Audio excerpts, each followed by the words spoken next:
నమస్తే, welcome to 99 TV time to ask ప్రోగ్రామ్కి స్వాగతం. సీనియర్ జర్నలిస్ట్ సాయికృష్ణ గారితో. నమస్తే సాయికృష్ణ. నమస్తే అండి. 92% పైన వెస్ట్ బెంగాల్, అలాగే 85% తమిళనాడు. శాతం చూస్తే అది మంచిగానే అనిపిస్తోంది. బట్ ఎవరి వైపు టర్న్ ఉండే అవకాశం ఉంది అంటే వెస్ట్ బెంగాల్ అయితే ఫేజ్ 1, ఇంకా ఫేజ్ 2 ఉంది. తమిళనాడు ప్రశాంతంగానే జరిగింది.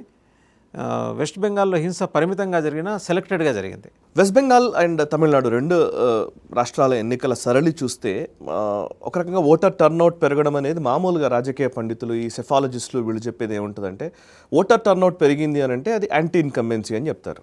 అంటే ప్రభుత్వాన్ని గద్దె దించడం కోసం ఓటర్లు అందరూ పోలింగ్ బూత్కి వచ్చారు. ఆ వ్యతిరేకత అంతలా ఉంటే ఎంత వ్యతిరేకత ఉంటుందో అంత ఓటర్ టర్న్అవుట్ పెరుగుతుంది అని చెప్తారు, పోలింగ్ పర్సంటేజ్ పెరుగుతుంది అని చెప్తూ ఉంటారు. ఇది ఒక కారణమే. దీంతో పాటు ఇంకో కారణం కూడా ఈసారి ఉంది ఓటర్ టర్న్అవుట్ పెరగడానికి, పోలింగ్ పర్సంటేజ్ పెరగడానికి. ఏంటి అని అంటే ఎస్ఐఆర్.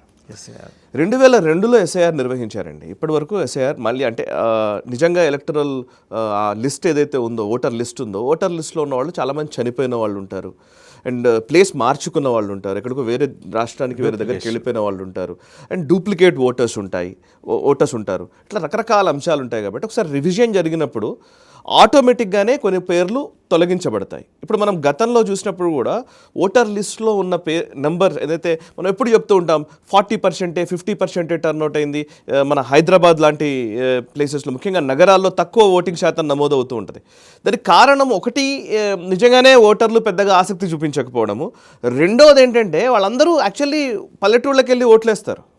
సేమ్ టైం జరిగే టైంలో చాలామంది, ఇప్పుడు మనం హైదరాబాద్లో కూడా చాలామంది ఓటర్లను చూస్తాం. ఫస్ట్ ఫేజ్లో తెలంగాణలో ఎలక్షన్స్ జరిగినప్పుడు తెలంగాణలో ఓట్లు వేసే వాళ్ళు ఉన్నారు హైదరాబాద్లో, అటు ఆంధ్రప్రదేశ్లో అయినప్పుడు అందరూ ఆంధ్రప్రదేశ్కి వెళ్ళిపోయి ఓట్లు వేసే వాళ్ళు ఉంటారు. రెండు ప్లేసెస్లో ఓట్లు ఉంటాయి. సో అట్లా ఇక్కడ ఓటర్ లిస్ట్ ఉంటుంది, అక్కడ ఓటర్ లిస్ట్లో పేరు ఉండేసరికి మనకు పర్సంటేజ్ వరకు వచ్చేసరికి ఇంతమంది ఓట్లు వేయలేదు అనేది వస్తుంది అనమాట. అంటే ఓటింగ్ లిస్ట్లో ఉన్నటువంటి వాళ్ళు ఎంతమంది ఓటు వేశారన్న దాన్ని బట్టే కదా మన పర్సంటేజ్ డిసైడ్ చేసేది. సో ఇప్పుడు ఎస్ఐఆర్ జరగడం వల్ల ఏమైందంటే చాలా వరకు ఎక్స్ట్రా పేర్లు, అవసరం లేని చనిపోయిన వాళ్ళు, లేకపోతే తొలగించాల్సినటువంటి పేర్లు ఏవైతే ఉన్నాయో అవన్నీ తొలగిపోయినాయి. దాంతో ఒక నెంబర్, ఒక పర్ఫెక్ట్ నెంబర్ వస్తుంది. ఆ పర్ఫెక్ట్ నెంబర్లో ఇప్పుడు ఈ ఓటింగ్ పర్సెంటేజ్ వచ్చేసరికి మనం 92.7 అట్లా మాట్లాడుతున్నాం. ఆల్మోస్ట్ 93% దాకా పోలింగ్ నమోదైంది అనేది. సో ఇక్కడ ఒక అంశం ఇది. రెండో అంశం ఏంటి అని అంటే, ఈసారి బెంగాల్ ఎలక్షన్స్కి సంబంధించి చూస్తే స్పెషల్ ట్రైన్స్ నడిచాయి. నేను హైదరాబాద్లోనే ఐటీ ఎంప్లాయీస్, ఇప్పుడు మా కమ్యూనిటీలో ఉండేవాళ్ళు, మిగతా వాళ్ళు ఇంతకుముందు ఓట్లు వేసేవాళ్ళు కాదు, వాళ్ళు బెంగాల్కి వెళ్ళి వేసేవాళ్ళు కాదు. వాళ్ళు చెప్తున్నారు డైరెక్ట్గా ఓటింగ్ కోసం వెళుతున్నామని. ఎందుకు అంతగా వెళ్ళాలనిపించింది, ఎందుకు అంత సీరియస్గా వెళ్తూ ఉన్నారు వీళ్ళందరూ అని అంటే కనుక, ఈవెన్ మన ఇక్కడ పనిచేసేటువంటి మైగ్రెంట్ లేబర్స్ ఉన్నారు కదా, మన దగ్గర పనిచేసే వాళ్ళు చాలా మంది బెంగాల్ నుంచి వచ్చిన వాళ్ళు, వాళ్ళందరూ వెళ్ళిపోయారు. అంటే అందులోనూ ముఖ్యంగా హిందూ ఓటర్లు ఉన్నారు చూసారా, ఈసారి కన్సాలిడేట్ అయ్యారు, చాలా వరకు కన్సాలిడేట్ అయ్యారు. ఇంకొక విషయం చెప్తాను నేను. ఈవెన్ మొన్ననే నేను మా తెలిసిన వాళ్ళ ఇంట్లో ఏదో సమ్ అర్బన్ కంపెనీలో బేసికల్ అర్బన్ కంపెనీలో ఈ హౌస్ క్లీనింగ్ వాళ్ళు ఉంటారు కదండి, క్లీన్ చేసే వాళ్ళు ఉంటారు కదా, సో దానికోసమని పిలిచారట. పిలిస్తే ఒక 8 మంది ఏమో వచ్చారు. వాళ్ళందరూ ఎక్కడి వాళ్ళు అని అంటే కనుక బంగ్లాదేశీలు, మన హైదరాబాద్లో ఉన్నారు వాళ్ళు. తర్వాత వీళ్ళు కనుక్కున్న తర్వాత వాళ్ళు ఎక్కడ అనంటే బెంగాలీ మాట్లాడుతున్నారంట, ఎక్కడ అనంటే బెంగాల్ అన్నారంట. బెంగాల్ అంటే బెంగాలా అనంటే కాదు, మేము బంగ్లాదేశ్ అది ఇదని మాట్లాడితే లాస్ట్ మొత్తాన్ని పట్టుకున్నారు వీళ్ళని. కన్ఫ్యూజ్ అయ్యారు. అంటే లేదు సార్ ఎవరికి చెప్పకండి అంటే వెళ్ళిపోయారు, అది వేరే విషయం. అయితే నాకు తెలియదు కాబట్టి వాళ్ళు ఎవరో ఫోన్ చేసి నాకు చెప్పినమాట. అంటే అర్థం చేసుకోవాల్సింది ఏంటంటే, ఈ ఎస్ఐఆర్ యాక్టివిటీ జరుగుతున్నప్పుడు చాలామంది బెంగాల్ నుంచి, అస్సాం నుంచి ఆ రాష్ట్రాలు వదిలి వేరే రాష్ట్రాలకు వచ్చారు, ఇక్కడికి దిగువ రాష్ట్రాలకు వచ్చారు. ముఖ్యంగా హైదరాబాద్ లాంటి ప్లేసెస్కి, చెన్నైకి, కింద సౌత్ ఇండియన్ స్టేట్స్కి వచ్చారు. ఈవెన్ కేరళకి వెళ్ళారు సార్, కేరళకు కూడా వెళ్ళారు. సో ఇప్పుడు అట్లాంటి ఎస్ఐఆర్ జరుగుతున్న టైంలో వాళ్ళందరూ ఇటు రావడం, మళ్ళీ ఇప్పుడు ఇక్కడ ఎస్ఐఆర్ జరుగుతుంది అనుకోండి మళ్ళీ ఇంకో దగ్గరికి. సో ఇట్లా షఫలింగ్ జరుగుతుంది. అంటే ఓటర్ లిస్ట్ ఇప్పుడు ఇవాళ కొంచెం క్లీనప్ అయింది. ఆ క్లీనప్ అయింది కాబట్టి అందులో 90% ఓటింగ్ మనకు కనబడుతుంది. 92%, 93% ఓటింగ్ మనకు కనబడుతుంది. మూడో అంశం ఏంటంటే యాంటీ ఇన్కంబెన్సీ లేదంటే 100% యాంటీ ఇన్కంబెన్సీ ఖచ్చితంగా ఉంది. అండ్ మీరు అందరూ అబ్జర్వ్ చేస్తే ఈసారి ఫస్ట్ ఫేజ్ ఎలక్షన్స్ చాలా కీలకం.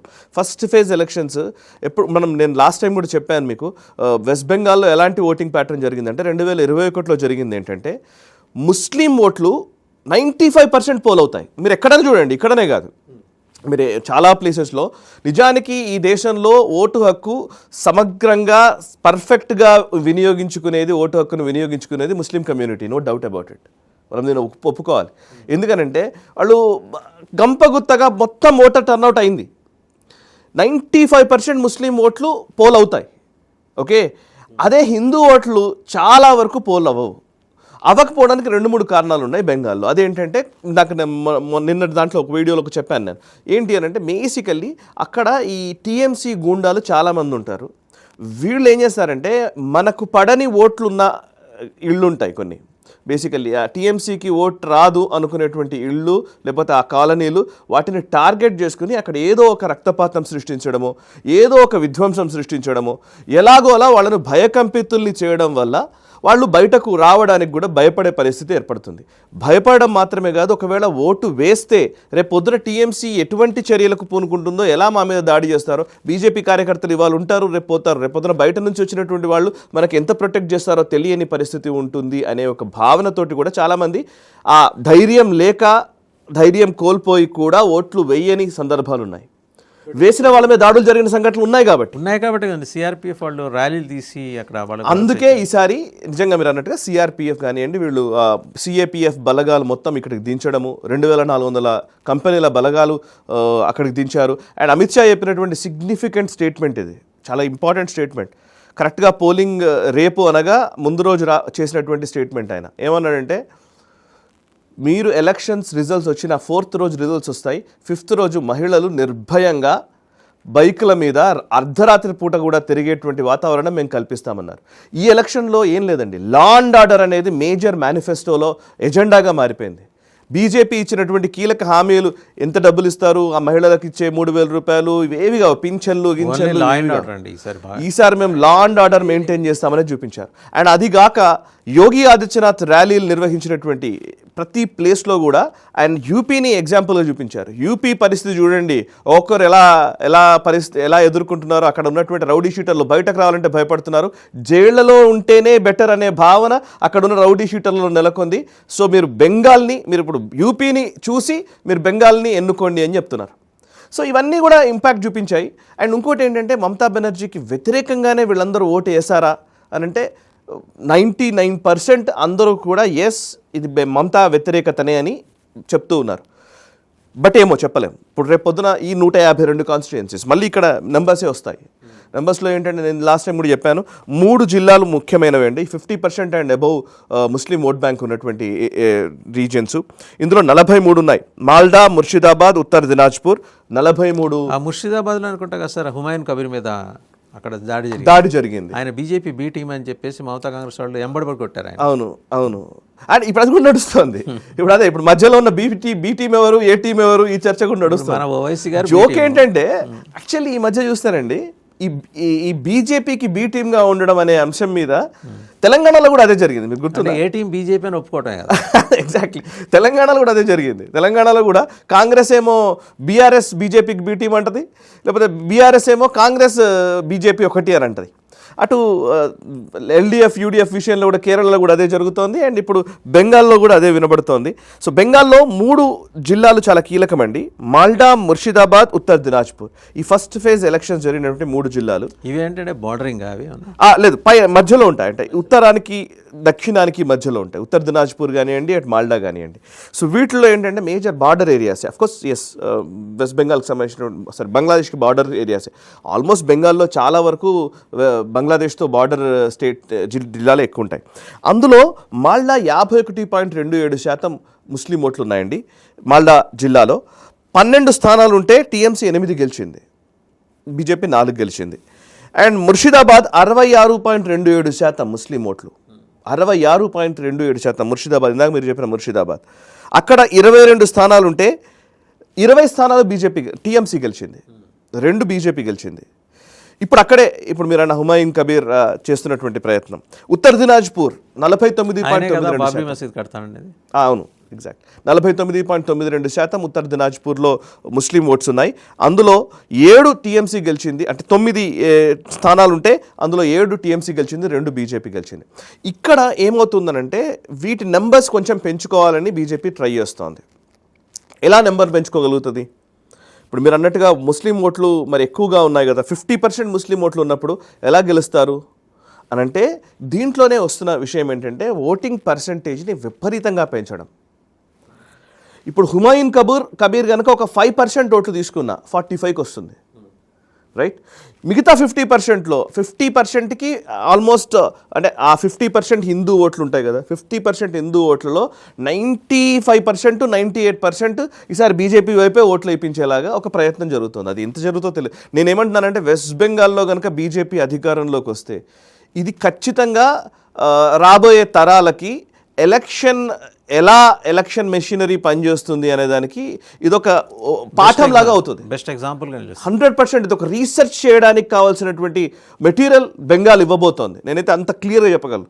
ఎందుకంటే ప్రతి బూత్ మేనేజ్మెంట్ ఎలా చేయాలి, అంటే ప్రతి ఓటర్ని ఎలా కలవాలి, అండ్ ఒక చిన్న చిన్న అంశాలని కూడా ఎలా మనము అక్కడ మనము ఎలక్షన్స్లో ప్రభావితం చేసేలాగా మార్చాలి, అండ్ యాక్యురసీతో కూడినటువంటి ఎలక్షనీరింగ్ అండి ఇది. సో ఇది జరిగితే మాత్రం, అండ్ ఇంకోటి 35 నుంచి 50% ఉన్నటువంటి జిల్లాలు 2 ఉన్నాయి, బీర్భూమ్ అండ్ సౌత్ 24 పరగనాస్. ఇందులో 42 కాన్స్టిట్యుయెన్సీస్ ఉన్నాయి. 30 ఇప్పుడు ఇదే ఏరియాలో సిఆర్పిఎఫ్ దళాలని ఎంబడిపడి కొట్టారు సార్ అక్కడ ఈ బీర్భూమ్ ఏరియాలోనే. బీర్భూమ్ 37.06% ముస్లిం పాపులేషన్ ఉంది. వాళ్ళు అన్ని ప్రయత్నాలు చేస్తున్నారు. మన నిజంగా చెప్పాలంటే అన్ని ప్రయత్నాలు, ఇది లాస్ట్ బ్యాటిల్ కిందనే, ఇది డూ ఆర్ డై లాంటిదే. అవును, మమతా బెనర్జీ కెరీర్కి కూడా ఇది డూ ఆర్ డై. ఇంకా ఈ తర్వాత ఆవిడ ఎన్ని రోజులు రాజకీయాలు చేస్తుందనేది మనం చెప్పలేం. సో ఆమె అధికారంలో ఉంటే, ముఖ్యంగా ప్రాంతీయ పార్టీల స్వభావం అదండి. ఏదైనా సరే ఒక రాష్ట్రానికి పరిమితమైనటువంటి ప్రాంతీయ పార్టీలు స్వభావరీత్యానే 1-2 ఎలక్షన్స్ ఓడిపోయారంటే వాళ్ళు నిలబడలేవు. చాలా పార్టీలు మనం చూసాం. నిజానికి 2 ఎలక్షన్స్ కోల్పోయిన తర్వాత కూడా నిలబడ్డ పార్టీ ఒక టీడీపీయే, ఓన్లీ టీడీపీ. అది నాకు తెలిసి ఇంకెక్కడ లేదు. ఎందుకంటే మీరు చూస్తే అంటే ఆయన కన్సిస్టెన్సీ, ఆ leader consistency, Chandrababu Naidu consistency నిజంగానే. 2 సార్లు ఒక ప్రాంతీయ పార్టీ ఓడిపోయిందనంటే అది ఇంకా ఉప ప్రాంతీయ పార్టీ అవుతుంది. ఇప్పుడు మనం జేడీఎస్ చూసాం, జేడీఎస్ అన్నింటికన్నా ముందు ఏజీపీ చూసాం కదా, ఏజీపీ. ఇప్పుడు ఈవెన్ శిరోమణి అకాళీ దళ్, ఈవెన్ శివసేన అట్లాంటి పరిస్థితులకు వస్తోంది. శివసేన ఇవాళ ముంబైకి పరిమితం అవుతున్నటువంటి పరిస్థితి కనబడుతోంది. సో ప్రతి పార్టీ అంటే ప్రాంతీయ పార్టీ ఎలక్షన్ గెలవకుండా ఉండడం అనేది సాధ్యం కాదు. ఇప్పుడు టీఆర్ఎస్ ప్రాబ్లం కూడా అదే. ఒకసారి ఎలక్షన్ ఓడిపోయారు.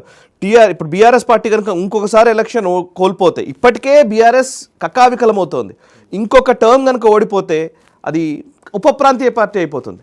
సో కొన్ని నియోజకవర్గాలకే పరిమితం అయ్యే పరిస్థితి వస్తుంది అనమాట. సో ఈసారి కూడా టీఎంసీకి డూ ఆర్ డై సిచ్యువేషన్ కాబట్టి సర్వశక్తులు వడ్డీ టీఎంసీ పనిచేస్తోంది, సర్వశక్తులు వడ్డీ బీజేపీ, ఆర్ఎస్ఎస్ ఈ ఎకో సిస్టమ్ పనిచేస్తున్నాయి. ఇందులో ఎవరు గెలుస్తారు? Let's see.